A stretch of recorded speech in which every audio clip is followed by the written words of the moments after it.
ಎಲ್ಲರಿಗೂ ನಮಸ್ಕಾರ. ಮತ್ತೊಂದು ವಿಡಿಯೋಗೆ ಸ್ವಾಗತ.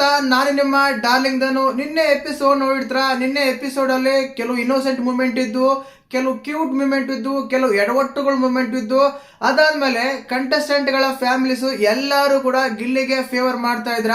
ಆ ಗಿಲ್ಲಿನೇ ಫೇವರೇಟ್ ಆಗ್ತಾ ಇದ್ರ. ಗಿಲ್ಲಿನೇ ಆಕ್ಚುಲಿ ಹೇಳ್ಬೇಕಂದ್ರೆ ಫ್ಯಾಮಿಲಿ ವೀಕ್ ಅಲ್ಲಿ ಅವರವರ ಫ್ಯಾಮಿಲಿ ಬಂದಾಗ ಅವರೇ ಫೇಮಸ್ ಆಗ್ತಾ ಇದ್ರು. But the first time the first season ಮಾತ್ರ ಹೇಳಕ್ ಇಷ್ಟಪಡ್ತೀನಿ, ಯಾರೇ ಫ್ಯಾಮಿಲಿ ಬಂದ್ರು ಯಾರೇ ಬಂದ್ರು ಗಿಲ್ಲಿ ಮಾತ್ರ ಫೇಮಸ್ ಆಗ್ತಾ ಇದ್ದಾರೆ. ಕಾರಣ ಏನು, ನಿನ್ನೆ ಎಪಿಸೋಡ್ ಅಲ್ಲಿ ಏನಿತ್ತು, ಯಾವ ರೀತಿ ಎಲ್ಲ ಟಾಸ್ಕ್ ಇತ್ತು, ಒಂದೊಂದು ಸತ್ಯ. ಆ ಡ್ಯಾನ್ಸ್ ಮೂಮೆಂಟ್, ಆ ಟಾಸ್ಕ್ ಮಾತ್ರ ಸೂಪರ್ ಅಮೇಜಿಂಗ್, ಅದ್ಭುತ, ಆಕರ್ಷಕ ಅಂತ ಹೇಳ್ಬೋದು. ಏನಕ್ಕಂದ್ರೆ ತುಂಬಾ ನಕ್ಕ ಹೊಟ್ಟೆ ಉಣ್ಣ ಇದೆ, ಆ ರೀತಿ ಎಲ್ಲ ಮಾಡ್ತಾ ಇದ್ದ ಗಿಲ್ಲಿ. ಆ ಡ್ಯಾನ್ಸ್ ಮಾತ್ರ, ಅದಕ್ಕೆ ರಕ್ಷಿತಾ ಅಂತೂ ರಿಯಾಕ್ಷನ್ ಅಂತೂ ವೆರಿ ವೆರಿ ಸೂಪರ್ ಅಂತ ಹೇಳ್ಬೋದು. ಆ ರೀತಿ ಎಲ್ಲ ಇತ್ತು. ಮತ್ತೆ ನಿನ್ನೆ ಎಪಿಸೋಡ್ ಅಲ್ಲಿ ಏನೆಲ್ಲ ಆಗ್ತಾ ಇತ್ತು, ಏನೆಲ್ಲ ಮಾಡಿದ್ರು. ಕಾವ್ಯ ಫ್ಯಾಮಿಲಿ ಎಡವೆಟ್ಟು, Rakshita family innocent, Gilli family cute, ಈ ರೀತಿಯಾಗಿ ಸಖತ್ತಾಗಿತ್ತು. ಅಶ್ವಿನಿ ಗೌಡರ ಅಮ್ಮ ಆಗಿರ್ಬೋದು, ಅವರ ಮಗ ಆಗಿರ್ಬೋದು, ಒಳ್ಳೆ ಮೆಚೂರ್ಡ್ ಆಗಿ ಮಾತಾಡ್ತಾ ಇದ್ರು. ಗಿಫ್ಟ್ಸ್ ಯಾರಿಗೆಲ್ಲ ಕೊಟ್ಟರು, ಕ್ಯಾಪ್ಟನ್ ಚಾಯ್ಸ್ ಅಲ್ಲಿ ಏನಾಗಿತ್ತು, ಎಲ್ಲ ಮಾತಾಡೋಣ ಎಪಿಸೋಡ್ ಬಗ್ಗೆ. ದಯವಿಟ್ಟು ಚಾನಲ್ ಯಾರನ್ನು ಹೊಸ ನೋಡ್ತಿದ್ರೆ ಮಿಸ್ ಮಾಡಿದ್ರೆ ಸಬ್ಸ್ಕ್ರೈಬ್ ಮಾಡಿ, ಲೈಕ್ ಮಾಡಿ, ಶೇರ್ ಮಾಡಿ. ಅದೇ ರೀತಿಯಾಗಿ DD TV ಕನ್ನಡ ಅಂತ ವಾಟ್ಸ್ಆಪ್ ಚಾನಲ್ ಲಿಂಕ್ ಇರುತ್ತೆ, ಹೋಗಿ ಜಾಯಿನ್ ಆಗಿ. ಅದರಲ್ಲಿ ನಿಮಗೆ ಅಫಿಷಿಯಲ್ ಆಗಿ ಅಪ್ಡೇಟ್ಸ್ ಎಲ್ಲ ಸಿಗ್ತಾ ಇರುತ್ತೆ. ಇನ್ನು ಮುಖ್ಯವಾಗಿ ಏನಂದ್ರೆ ಎಪಿಸೋಡ್ ಬಗ್ಗೆ ಮಾತಾಡಬೇಕಂದ್ರೆ, ಮೊದಲೇದಾಗಿ ರಕ್ಷಿತ್ ಅವರ ಫ್ಯಾಮಿಲಿ ತುಂಬಾ ಇನ್ನೋಸೆಂಟ್ಗಳು. ಏನಕ್ಕಂದ್ರೆ ಯಾವುದೇ ವಿಷಯನ ಹೇಳಕ್ಕೆ ಭಯ ಪಡ್ತಾ ಇದ್ರು, ಮಾತಾಡಕ್ಕೂ ಭಯ ಪಡ್ತಾ ಇದ್ರು. ಬಟ್ ಅವ್ರಿಗೆ ಕನ್ನಡ ಬರೋದೇ ಕಡಿಮೆ, ಬರೋ ಕನ್ನಡದಲ್ಲಿ ಚೆನ್ನಾಗಿ ಮಾತಾಡ್ತಾ ಇದ್ರು, ಚೆನ್ನಾಗಿ ನಮ್ಮ ರಕ್ಷಿತಾ ಕೂಡ ಒಳ್ಳೆ ಹಿಂಟ್ಸ್ ಎಲ್ಲ ಕೊಡ್ತಾ ಇದ್ರು ಅಂತ ಹೇಳಿದ್ರೆ ಅದು ಕಡಿಮೆನೇ ಇತ್ತು. ಬಟ್ ಮಾತಾಡಕ್ಕೆ ಪ್ರಯತ್ನ ಪಟ್ರು. ಅದೇ ರೀತಿಯಾಗಿ ರಕ್ಷಿತಾ ಮಾಡಿದ ಎಡವಟ್ಟುಗಳಾಗಿರ್ಬೋದು, ಆ ಕಾಪಿ ಚೀಟಿ ಮತ್ತೆ ಅಮ್ಮನ ಅಂತ ಬೇರೆ ಕರ್ಕೊಂಡು ಹೋಗೋದು, ಸಖತ್ ಕಿಲಾಡಿಗರು ನಮ್ಮ ರಕ್ಷಿತಾ ಅಂತ ಹೇಳ್ಬೋದು. ಆ ರೀತಿ ಇತ್ತು, ಸಖತ್ತಾಗಿ ಇನ್ನೋಸೆಂಟ್ ಆಗಿ ಮಾತಾಡ್ತಾ ಇದ್ರು. ಇನ್ನು ಅದಾದ್ಮೇಲೆ ಅಶ್ವಿನಿ ರಮ್ಮ, ಅಶ್ವಿನಿ ಬಗ್ಗೆ ಚಿಕ್ಕ ವಯಸ್ಸಲ್ಲಿರುವ ಮೂಮೆಂಟ್ ಬಗ್ಗೆ ತುಂಬಾ ಚೆನ್ನಾಗಿ ಕ್ಯೂಟ್ ಆಗಿ ಮಾತಾಡ್ತಿದ್ರು. ಅಕ್ಕ ತಮ್ಮ ತುಂಬಾ ಜಗಳ ಆಡ್ತಾ ಇದ್ರು ಅಂತೆಲ್ಲ ಹೇಳ್ತಾ ಇದ್ರು. ಆ ಅಮ್ಮ ಬಗ್ಗೆ ಹೇಳ್ತಾನೆ ಮಗ. ಅದೇ ರೀತಿಯಾಗಿ ಅಮ್ಮ ಇಷ್ಟೊಂದು ಆರೆಗಂಟ್ ಆಗಿ, ಇಷ್ಟೊಂದು ಕೋಪದಿಂದ, ಇಷ್ಟೊಂದು ಚೆನ್ನಾಗೇನು ಅಷ್ಟೇನಿರಲ್ಲ. ಅಮ್ಮ ತುಂಬಾ ಕ್ಯೂಟ್ ಆಗಿ ಇರ್ತಾರೆ. ಬಟ್ ಇಲ್ಲಿ ಬಂದ್ಮೇಲೆ ಚೇಂಜ್ ಆಗಿದಾರೆ ಅಂತೆಲ್ಲ ಅಮ್ಮನ ಬಗ್ಗೆ ಹೇಳ್ತಾ ಇದ್ರು. ಇನ್ನು ಅದಾದ್ಮೇಲೆ ಇನ್ನೋಸೆಂಟ್ ಆಗಿತ್ತಾದ್ಮೇಲೆ ರಕ್ಷಿತ್ ಅವ್ರದ್ದಾಯ್ತು, ಅಶ್ವಿನಿ ಅವ್ರದ್ದಾಯ್ತು. ಅದೇ ರೀತಿಯಾಗಿ ಇನ್ನೊಂದು ಕುಟುಂಬ ತಗೊಂಡಾಗ ಅವ್ರ ಬಗ್ಗೆ ಕೂಡ ತುಂಬಾ ಚೆನ್ನಾಗಿ ಹೇಳ್ಕೊಂಡು ಬರ್ತಾ ಇದ್ರು. ಯಾರು ಧ್ರುವಂತ್ ಅವ್ರ ಅಣ್ಣನ ಬಗ್ಗೆ. ಧ್ರುವಂತ್ ಅವರು ಅಂದ್ರೆ ಯಾವುದೇ ಕಾಲೇಜ್ಗೆ ಹೋಗೋ ಪ್ರಶಸ್ತಿ ಎಲ್ಲ ಸಿಗುತ್ತೆ, ಇನ್ನೊಂದು ಕೊಡೋದ್ರೆ ಎಲ್ಲಾನು ಸಿಗುತ್ತೆ ಅಂತೆಲ್ಲ ಇದೆಲ್ಲ ಕೊಡ್ತಾ ಇದ್ರು. ಅದಾದ್ಮೇಲೆ ಡ್ಯಾನ್ಸ್ ಟಾಸ್ಕ್ ಅಂತೂ ಸೂಪರ್ ಆಗಿತ್ತು. ಮತ್ತೆ ನೀವೇ ಎಷ್ಟೆಲ್ಲ ಎಂಜಾಯ್ ಮಾಡಿದ್ರೆ ಆ ಟಾಸ್ಕ್ ಅಂತ ಕಮೆಂಟ್ ಮಾಡಿ. ಇನ್ನೂ ಮುಖ್ಯವಾಗಿ ಏನಂದ್ರೆ, ಈ ಟೈಮ್ ಅಲ್ಲಿ ಧ್ರುವಂತ್ ಅವರು ಸ್ಟಾರ್ಟಿಂಗ್ ಅಲ್ಲಿ ಎಮೋಷನ್ ಆಗ್ತಾರೆ. ಬಿಗ್ ಬಾಸ್ ಒಂದು ಗೇಮ್ ಆಡಿಸ್ತಾರೆ, ಅಂದ್ರೆ ಬರಕ್ಕಾಗಲ್ಲ, ಹಂಗೆ ಹಿಂಗೆ ಅಂತೆಲ್ಲ. ಅದಾದ್ಮೇಲೆ ಮದುವೆ ಬಗ್ಗೆ ಒಂದು ರಿಸೆಪ್ಷನ್ ತರ ಪ್ಲಾನ್ ಮಾಡ್ತಾರೆ ಬಿಗ್ ಬಾಸ್. ಖಂಡಿತವಾಗ್ಲು ಎಲ್ಲರಿಗೂ ಒಂದು ಒಳ್ಳೆ ಮೂವ್ಮೆಂಟ್ ಅಂತ ಕೊಟ್ಟಿದ್ದಾರೆ ಅಂತಾನೆ ಹೇಳ್ಬೋದು. ಕಾರಣ ಏನಂದ್ರೆ, ಅವ್ರಿಗೆ ಮದುವೆ ರಿಸೆಪ್ಷನ್ ಅಲ್ಲಿ ಮಾಡಿ ಒಂದು ಸ್ಟೇಜ್ ಎಲ್ಲ ಹಾಕಿ, ಹೂವಿನ ಹಾರ ಹಾಕಿ, ರೆಡ್ ಕಾರ್ಪೆಟ್ ಹಾಕಿ, ಅಲ್ಲಿ ಬರುವ ವಧು ವರರಿಗೆ ಹೂವಿಂದ ಒಂದು ಪುಷ್ಪ ಅಂತ ನೋಡಿ, ಆ ಪುಷ್ಪಮಾಲ ಹಾಕಿ ಹೂವಿನೆಲ್ಲ ತಲೆ ಮೇಲೆ ಹಾಕೋದು ತುಂಬಾ ಚೆನ್ನಾಗಿ ಪ್ಲಾನ್ ಮಾಡಿದ್ರು.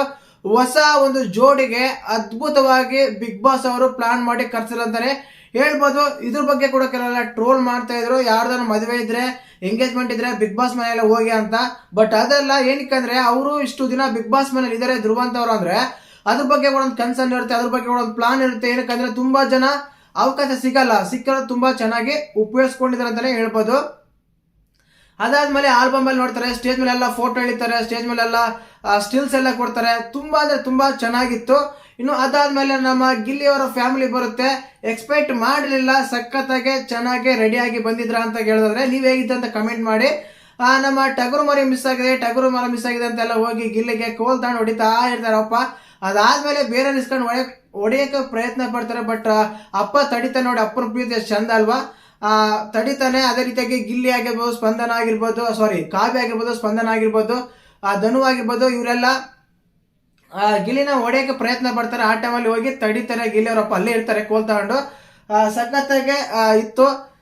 ಅವರ ಫ್ಯಾಮಿಲಿ ಬಂದ್ಮೇಲೆ ಮೋಸ್ಟ್ ಅವಾಯ್ಡೆಡ್ ಅಂತಾನೆ ಹೇಳ್ಬೋದು. ತುಂಬಾ ಜನ ಕಾಯ್ತಾ ಇದ್ರು. ಮತ್ತೆ ನಿಮ್ಗೆ ಗಿಲ್ಲಿ ಫ್ಯಾಮಿಲಿ ನೋಡಿದ್ಮೇಲೆ ಏನ್ ಅನಿಸ್ತು, ಏನೆಲ್ಲ ಮಾತಾಡ್ದಂತೆಲ್ಲ ಕಮೆಂಟ್ ಮಾಡಿ. ಒಂದಂತೂ ಸತ್ಯ, ಪಕ್ಕ ಹಳ್ಳಿ ಸ್ಟೈಲ್ ಅಂದ್ರೆ ಹಳ್ಳಿ ಸೊಗಡನೆ. ಅವ್ರ ಮಾತಲ್ಲೂ ಆಗಿರ್ಬೋದು, ಒಳ್ಳೆ ಮಂಡ್ಯ ಸ್ಟೈಲ್ ಅಚ್ಚಳ ಸಂಗೀತ. ಅವ್ರ ಅಮ್ಮ ಅಂತೂ ಮಗನೇ ಅಂತ. ಇನ್ನೊಂದು ಏನಂದ್ರೆ, ನಾನು ಕ್ಲಾರಿಟಿ ಕೊಡಕ್ಕೆ ಇಷ್ಟಪಡ್ತೀನಿ. ಗಿಲ್ಲಿನ ಕಾಲೆಳಿತಾನೆ, ಅವಮಾನ ಮಾಡ್ತಾನೆ, ಇನ್ನೊಂದೇನೋ ಮಾಡ್ತಾನೆ ಅಂತ ಕೇವಲ ಕಂಟೆಸ್ಟೆಂಟ್ಗಳಿಗೂ ಇನ್ನೊಂದಲ್ಲ, ಅದು ಅವಮಾನ ಮಾಡೋದಲ್ಲ, ಅವರ ಮಾತು ಶೈಲಿ ಹಾಗೆ, ಅವರು ಮಾತಾಡೋದು ಹಾಗೆ. ಅಲ್ಲ, ಅಪ್ಪನಿಗೂ ಬಿಡ್ಲಿಲ್ಲ. ಅಪ್ಪ ನಿಂಗೆ ಲವರ್ ಇದ್ರಂತೆ, ಅವ ಹೋಗಿ ರಂಗೋಲಿ ಹಾಕೋ ಸೈಕಲ್ ಹೊಡಿತೈತೆ ಅಂದ್ರೆ ಅಪ್ಪನಿಗೆ ಕಾಲೆಳಿತಾನೆ, ಅಪ್ಪನ ಹತ್ರನೇ ಕಾಮಿಡಿ ಮಾತಾಡ್ತಾನೆ. This is the natural. ಅಂದ್ರೆ ಏನೋ ಪ್ಲಾನ್ ಮಾಡ್ಕೊಂಡು ಯಾರ್ದೋ ಕಾಲೆಳಿಬೇಕು, ಯಾರ ಬಗ್ಗೆನೋ ಅವಮಾನ ಮಾಡ್ಬೇಕು, ಕೆಳಗಾಕಿ ಒದ್ದಾಡಿ ಕಾಮಿಡಿ ಮಾಡ್ಬೇಕು ಅನ್ನೋದು ಏನು ಇಲ್ಲ ಗುರು. ಅವ್ರು ಮಾತಾಡೋ ಶೈಲಿನೇ ಹಾಗೆ. ಕೆಲವು ಸಲ ಹರ್ಟ್ ಆಗುತ್ತೆ, ಹಾಗೇ ಆಗುತ್ತೆ, ಆಗಿದೆ ಕೂಡ. ಹಂಗಂತ ನಾನು ಗಿಲ್ಲಿ ಕರೆಕ್ಟ್ ಅಂತಾನೆ ಹೇಳಲ್ಲ, ಬಟ್ ಕೆಲವ್ರು ಹೇಳ್ತಾರಲ್ಲ, ಪ್ಲಾನ್ ಎಲ್ಲ ಮಾಡ್ಕೊಂಡು ನಮ್ಮನ್ನೇ ಟಾರ್ಗೆಟ್ ಮಾಡ್ತಾನೆ, ನಮ್ಮನ್ನೇ ಹೇಳ್ತಾನೆ ಅನ್ನೋದಲ್ಲ. ಅದು ಹಳ್ಳಿ ಶೈಲಿಯಲ್ಲಿ ಅಪ್ಪ ಎಣ್ಣೆ ಹೆಂಡ್ತಿ, ಅಪ್ಪ ನೀನು ಆ ವಯಸ್ಸಲ್ಲಿ ಹೆಂಗೆಲ್ಲ ಇದು ಮಾಡಿದ್ದೆ ಅಂತ ಅಮ್ಮನ ಬಗ್ಗೆನೇ ಕಾಲೆಳಿತಾನೆ. ಏನಮ್ಮ ಹಿಂಗ್ ಬಂದಿದ್ಯಾ, ಏರ್ಗೆಲ್ಲ ಏಟೆ ಹಾಕ್ಕೊಂಡು ಕಲರ್ ಹಾಕೊಂಡು ಒಳ್ಳೆ ಸಖತ್ತಾಗಿ ಬರ್ಬೇಕಲ್ವಾ ಅಂತ, ಹೆಂಗ್ ವಯಸ್ಸಾಗಿ ಬರ್ಬೇಕಲ್ಲ ಅಂತೆಲ್ಲ ಅಮ್ಮನ ಹತ್ರ ಮಾತಾಡ್ತಾನೆ. ಅಂದ್ರೆ ಅವರ ಮಾತಾಡೋ ಶೈಲಿ, ಅವ್ರಿರೋ ಶೈಲಿ ಹಾಗೆ ಇದೆ. ಕೆಲವು ಸಲ ಕೆಲವ್ರಿಗೆ ಹರ್ಟ್ ಆಗುತ್ತೆ, ಹಾಗೆ ಆಗುತ್ತೆ. ಅದನ್ನ ಸ್ವಲ್ಪ ತಿದ್ಕೋಬೇಕಾ? ಇಲ್ಲ, ಅದು ಅವರ ವ್ಯಕ್ತಿತ್ವ, ಅವರು ನ್ಯಾಚುರಲ್ ಆಗಿ ಅದೇ ರೀತಿ ಇದ್ದಾರೆ. ಅಮ್ಮ ಕೂಡ ಅದೇ ಹೇಳ್ತಾರೆ. ಏನಂತ ಅಂದ್ರೆ, ನೀವು ಮನೇಲಿ ಹೆಂಗಿದೆಯೋ ಹಂಗೆ ಇದೆ ಕಣ್ಲ, ನೀನು ಸ್ವಲ್ಪನ ಚೇಂಜ್ ಆಗಿಲ್ವಲ್ಲೋ ಅಂತೆಲ್ಲ ಕೇಳಿದಾಗ, ಅಮ್ಮ ಇದು ನಮ್ಮ ಮನೆ ಇದ್ದಂಗೆ, ನಾನು ಮನೇಲಿ ಇದ್ದಂಗೆ ಇದನ್ನೇ, ನಾನೇನು ಆಕ್ಟಿಂಗ್ ಮಾಡಲೇ ಇಲ್ಲ, ನಟನೆ ಮಾಡಲೇ ಇಲ್ಲ ಅಂತೆಲ್ಲ ಒಂದು ರೀತಿ ಆ ರೀತಿಯಲ್ಲಿ ಆನ್ಸರ್ ಇತ್ತು. ಅದಾದ್ಮೇಲೆ ಗಿಲ್ಲಿಗೆ ಆ ರೆಡಿ ಮಾಡೋದಾಗಿರ್ಬೋದು, ಸ್ನಾನ ಮಾಡಿಸೋದಾಗಿರ್ಬೋದು, ತಲೆಗೆ ಎಣ್ಣೆ ಹಾಕಿರ್ಬೋದು, ಖಂಡಿತವಲ್ಲೂ ನನ್ನ ಜೀವನ ಒಂದ್ಸಲ ನೆನಪೈತೆ ಅಂತ ಹಿಂಗೆ ಬಂದೋಯ್ತು. ಯಾಕೆ ಅಂದರೆ, ನಾವು ಹಬ್ಬಕ್ಕೆ ಹುಣ್ಣಿಗೆ ಏನಾದರೂ ಊರಿಗೆ ಹೋದಾಗ ಅಮ್ಮ ಎಷ್ಟೇ ಇದು ಮಾಡಿದ್ರು ಕರ್ಕೊಂಡು ತಲೆಗೆಲ್ಲ ಎಣ್ಣೆ ಹಾಕಿ ಸ್ನಾನ ಮಾಡಿಸಿ ರೆಡಿ ಮಾಡ್ತಾ ಇರ್ತಾರೆ. ಅದಂತೆಲ್ಲ ಬಾಚೋದು ಸೂಪರ್ ಆಗಿರುತ್ತೆ. ಬಟ್ ಆ ಟೈಮಲ್ಲಿ ಅಲ್ಲಿ ತುಂಬ ಎಲ್ಲ ರೆಡಿ ಮಾಡ್ತಾರೆ.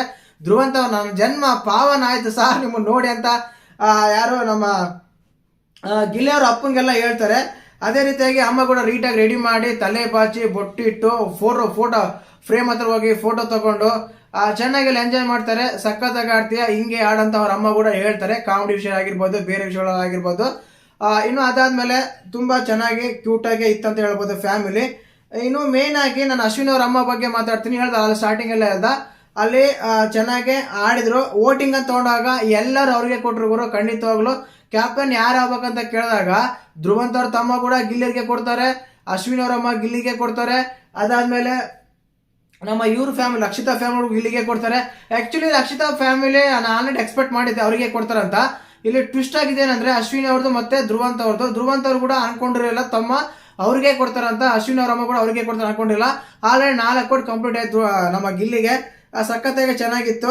ಅದಾದ್ಮೇಲೆ ಅತ್ತೆ ಅಳಿಯನ ಒಂದು ಸಂಬಂಧ, ಅತ್ತೆ ಅಳಿಯ ಒಂದು ರಿಲೇಶನ್ಶಿಪ್ ಮಾತ್ರ ತುಂಬಾ ಚೆನ್ನಾಗಿತ್ತು. ಅವ್ರ ಅಮ್ಮ ಮಾತ್ರ ತುಂಬಾ ಅಂದ್ರೆ ತುಂಬಾ ಎಂಕರೇಜ್ ಮಾಡಿದ್ರು, ತುಂಬಾ ಚೆನ್ನಾಗಿ ಮಾತಾಡ್ತಿದ್ರು. ಮಧ್ಯದಲ್ಲಿ ಕಾವ್ಯ ಬಗ್ಗೆ ಮಾತಾಡ್ತಿದ್ರು. ಅಲ್ಲ ಕಾವ್ಯ ಅಂತ ಕಾವ್ಯನ ಎದಕ್ಕೆ ಕೇಳ್ತೀರ ನೀವು ಅಂತೆಲ್ಲ ಕೇಳಿದಾಗ, ಮದುವೆ ಆಗ್ಬೋದು, ಅದಾಗಿರ್ಬೋದು, ಇದಾಗಿರ್ಬೋದು ಅಂತ ಒಂದು ಕಾವ್ಯ ಗಿಲ್ಲಿ ಬಾಂಡಿಂಗ್ ಅದೇ ರೀತಿ ನಡೀತಾ ಇತ್ತು. ಸಖತ್ತಾಗಿ ಇತ್ತು ಅಂತ ಹೇಳ್ಬೋದು. ಅಲ್ಲಿವರೆಗೂ ತುಂಬಾನೇ ಚೆನ್ನಾಗಿತ್ತು. ಅದಾದ್ಮೇಲೆ ನಮ್ಮ ಇವ್ರ ಫ್ಯಾಮಿಲಿ ಬರ್ತಾರೆ, ಕಾವ್ಯ ಫ್ಯಾಮಿಲಿ ಬಂದು ಖಂಡಿತವಾಗ್ಲೂ ಎಡವಟ್ಟಂತೂ ಮಾಡ್ಕೊಂಡ್ರು ಅಂತ ಹೇಳಕ್ ಇಷ್ಟಪಡ್ತೀನಿ. ಖಂಡಿತವಾಗ್ಲೂ ತಪ್ಪು ಆ ರೀತಿ ಮಾತಾಡಿದ 100%. ಯಾಕೆ ಅಂದ್ರೆ ಬೇರೆ ಕಂಟೆಸ್ಟೆಂಟ್ಗಳು ಅನ್ಯಾಯ ಆಗುತ್ತೆ, ಹಾಗೆ ಆಗುತ್ತೆ. ಇದು ಪ್ರೀ ಪ್ಲಾನೆಡ್, ಮುಂಚೆ ಹೇಳ್ಬೇಕಾಗಿತ್ತ. ಇಲ್ಲಿ ಇನ್ನೊಂದು ಹೇಳಂದ್ರೆ, ನಾನು ಅವ್ರ ತಮ್ಮ ಒಳ್ಳೆ ಇದು ತುಂಬಾ ಅವಸರ ಎಲ್ಲ ಮಾತಾಡ್ತಾನೆ, ಇದೆಲ್ಲ ಮಾತಾಡ್ತಾನೆ. ಯಾಕೆ ಅಂದ್ರೆ ಏನೋ ಮಾಡಲು ಹೋಗಿ ಏನೋ ಆಯ್ತು ಅಂತ ಹೇಳ್ತೀನಿ ನೋಡಿ, ಆ ರೀತಿ ಆಗುತ್ತೆ. ಯಾಕೆ ಅಂದ್ರೆ ಅಷ್ಟೆಲ್ಲ ಇಂಟ್ರೆಸ್ಟಿಂಗ್ ಕೊಟ್ಟು ಅಷ್ಟೆಲ್ಲ ಇದು ಮಾಡಿ ಕಳ್ಸಿರ್ತಾರೆ ಅವ್ರಿಗೆ. ಹಂಗೆಲ್ಲ ಮಾತಾಡಬಾರ್ದು, ಹಿಂಗೆಲ್ಲ ಮಾತಾಡಬಾರ್ದು, ಹಿಂಗೆಲ್ಲ ಮಾತಾಡ್ಬೇಕು, ಹಂಗೆಲ್ಲ ಮಾತಾಡ್ಬೇಕಂತ. ಅದಾದ್ಮೇಲೂ ಕೂಡ ಇವರೆಲ್ಲ ಬಂದು ಹಿಂಗೆಲ್ಲ ಮಾತಾಡ್ತಂದ್ರೆ ಖಂಡಿತವಾಗ್ಲು ಎಲ್ಲೋ ಒಂದ್ ಕಡೆ ಇವ್ರು ಏನಪ್ಪ ಪ್ಲಾನ್ ಮಾಡ್ಕೊಂಡ್ ಬಂದಾರ ಅಂತ ಅನ್ಸುತ್ತೆ. ಯಾಕೆ ಅಂತ ಹೇಳ್ತೀನಿ ಕೇಳಿ. ಇಲ್ಲ, ನಿಮ್ಮ ಕಂಟೆಸ್ಟೆಂಟ್ ಬಗ್ಗೆ ಅವ್ರ ಹತ್ರ ಕ್ಲೋಸ್ ಆಗಿರೋ ಒಂದು ಹುಡುಗಿ ಹತ್ರ, ನೀನು ಹುಡುಗ ಹತ್ರ ಚೆನ್ನಾಗಿರೋ, ಮೊಟ್ಟೆ ಕೊಡು, ಹೇಳ್ದಂಗೆಲ್ಲ ಇದು ಮಾಡು, ಅವ್ರ ಮೇಲೆ ಕ್ರೇಕ್ ಅಂತೀಯ ಅಂತೆಲ್ಲ ಹೇಳ್ತಾರೆ. ಇಷ್ಟೇ ಡೈರೆಕ್ಟ್ ಆಗಿ ಹೇಳೋ ಅವಶ್ಯಕತೆ ಇರಲಿಲ್ಲ. ಇಂಡೈರೆಕ್ಟ್ ಆಗಿ ಹೇಳ್ಬೇಕು, ಬಟ್ ಇಷ್ಟು ಡೈರೆಕ್ಟ್ ಆಗಿ ಹೇಳಕ್ ಅವಶ್ಯಕತೆ ಇರಲಿಲ್ಲ ಅನ್ಸುತ್ತೆ. ಆ ತಮ್ಮಗಳು ಒಳ್ಳೆ ಗಿಲ್ಲಿನೆಲ್ಲ ಮಾತಾಡ್ಸಲ್ಲ, ದೂರ ಹೋಗ್ತಾನೆ. ಏನ್ ಗುರು, ಏನ್ರಿ ಅಂತೆಲ್ಲ ಹೇಳ್ತಾನೆ. ಅಂದ್ರೆ ಒಂದ್ ಸ್ವಲ್ಪ ಬಂದಿರೋ ಫ್ಯಾಮಿಲಿಗಳಲ್ಲಿ ಇವರೇ ಸ್ವಲ್ಪ ಎಡವಟ್ ಮಾಡ್ಕೊಂಡ್ರ ಅಂತೆಲ್ಲ ನನಗೆ ಅನಿಸ್ತಾ ಇತ್ತು. ಮತ್ತೆ ನಿಮ್ಗೆ ಎಪಿಸೋಡ್ ನೋಡಿದಾಗ ಏನೆಲ್ಲ ಅನಿಸ್ತದೆ ಅಂತೆಲ್ಲ ಕಮೆಂಟ್ ಮಾಡಿ. ಆಕ್ಚುಲಿ ಇಲ್ಲಿ ಹೇಳ್ಬೇಕಂದ್ರೆ, ಕಾವ್ಯ ಅವ್ರ ತಮ್ಮ ಆಗಿರ್ಬೋದು, ಅಮ್ಮ ಅಲ್ಲಿ ಅಷ್ಟೊಂದು ಹೇಳಕ್ ಅವಶ್ಯಕತೆ ಇರಲಿಲ್ಲ. ಸಿಂಪಲ್ ಆಗಿ ಹೇಳ್ಬೇಕಾಗಿದೆ. ಏನಂತಂದ್ರೆ, ಗಿಲ್ಲಿನ ಅಷ್ಟೊಂದು ಎಲ್ಲ ರೇಕ್ ಅಂತೀಯ, ಚೆನ್ನಾಗೇ ಇತ್ರಲ್ಲ, ಫ್ರೆಂಡ್ಶಿಪ್ ಚೆನ್ನಾಗಿರ್ಬೋದಲ್ಲ, ಇಷ್ಟು ಮಾತ್ರ ಹೇಳ್ಬೋದಾಗಿತ್ತು. ಚೆನ್ನಾಗಿರು, ಮೊಟ್ಟೆ ಕೊಡು, ಚೆನ್ನಾಗಿ ನೋಡ್ಕೋ, ರೇಖ ಬೇಡ, ಜಗಳ ಆಡಬೇಡ ಗಿಲ್ಲಿ ಹತ್ರ ಅಂತೆಲ್ಲ ಹೇಳಿದ್ ಯಾವ ರೀತಿ ಅಂತಂದ್ರೆ ಡೈರೆಕ್ಟ್ ಆಗಿತ್ತು. ಇದೆಲ್ಲ ಓಕೆ. ಅದಾದ್ಮೇಲೆ ಇನ್ನೂ ಬೇರೆದೆಲ್ಲ ಆಗುತ್ತೆ. ಆ ಕಾರಣಕ್ಕೆ ಬಿಗ್ ಬಾಸ್ ಮನೆಯಿಂದ ಹೊರಗಡೆ ಹಾಕ್ತಾರೆ. ನಿನ್ನೆ ನನಗೆ ಅನ್ಸಿದ್ದು ಆಲ್ಮೋಸ್ಟ್ ನಿನ್ನೆ ಎಪಿಸೋಡ್ ಎಲ್ಲ ಹೈಲೈಟ್ ಆಗಿದ್ದು ಇಷ್ಟನೇ. ತುಂಬಾ ಚೆನ್ನಾಗಿತ್ತು, ಎಂಟರ್ಟೈನ್ಮೆಂಟ್ ಆಗಿ. ಅದು ಕಾಮಿಡಿ ಆಗಿರ್ಬೋದು, ಗಿಲ್ಲಿ ಅವ್ರ ಅಪ್ಪ ಅಮ್ಮ ಆಗಿರ್ಬೋದು, ಕೊನೆಗೆ ಟ್ವಿಸ್ಟ್ ಆಗಿದ್ದು ಕಾವ್ಯ ಅವ್ರದ್ದು ಅಮ್ಮ ತಮ್ಮ ಆಗಿರ್ಬೋದು. ಸಖತ್ತಾಗಿತ್ತು. 15 ನಿಮಿಷ ಟೈಮ್ ಬೇರೆ ಕೊಡ್ತಾರೆ. ಆ ಟೈಮಿಂದ ಇವು ಎಡವಟ್ಟಾಯ್ತಾ ಅಂದ್ರೆ ಇಲ್ಲ. ಅವರು ನೀನು ನೀಟಾಗಿ ಮಾತಾಡ್ಬೋದಾಗಿತ್ತು, ಅಲ್ಲಿ ಕಾವ್ಯ ಕೂಡ ತಡಿಬೋದಾಗಿತ್ತು. ಆ ರೀತಿ ಎಲ್ಲ ಮಾತಾಡಬೇಡ ಅಂತ. ಬಟ್ ಕಾವ್ಯನ ತಡೆಯಲಿಲ್ಲ. ಒಂದು ಸ್ಪೆಷಲ್ ವಿಡಿಯೋ ಮಾಡ್ತೀನಿ ಅದ್ರ ಬಗ್ಗೆ ಖಂಡಿತವಾಗ್ಲು. ಮತ್ತೆ ನಿಮಗೆ ನಿನ್ನೆ ಎಪಿಸೋಡ್ ನೋಡಿದಾಗ ಏನ್ ಅನಿಸ್ತು, ಯಾರೆಲ್ಲ ಹೇಗೆ ಆಟ ಆಡಿದ್ರು, ಯಾರೆಲ್ಲ ಎಡವಟ್ಟು ಮಾಡ್ಕೊಂಡ್ರು, ಯಾರ ಗಿಲ್ಲಿ ಫ್ಯಾಮಿಲಿ ನೋಡ್ಮೇಲೆ ನಿಮ್ಗೆ ಏನ್ ಅನಿಸ್ತು, ಅಶ್ವಿನಿ ಅವ್ರ ಫ್ಯಾಮಿಲಿ ನೋಡ್ಮೇಲೆ ಅವ್ರ ವೋಟಿಂಗ್ ಕ್ಯಾಪ್ಟನ್ ರೀಸಲ್ಲಿ ವೋಟಿಂಗ್ ಯಾವ ರೀತಿ ಅನ್ಸುತ್ತೆ ಎಲ್ಲ ಕಮೆಂಟ್ ಮಾಡಿ. ಹಾಗೇನೆ ವಿಡಿಯೋ ಲೈಕ್ ಮಾಡಿ, ಶೇರ್ ಮಾಡಿ, ಸಬ್ಸ್ಕ್ರೈಬ್ ಮಾಡಿ. ಜೈ ಹಿಂದ್, ಜೈ ಕರ್ನಾಟಕ ಮಾತು.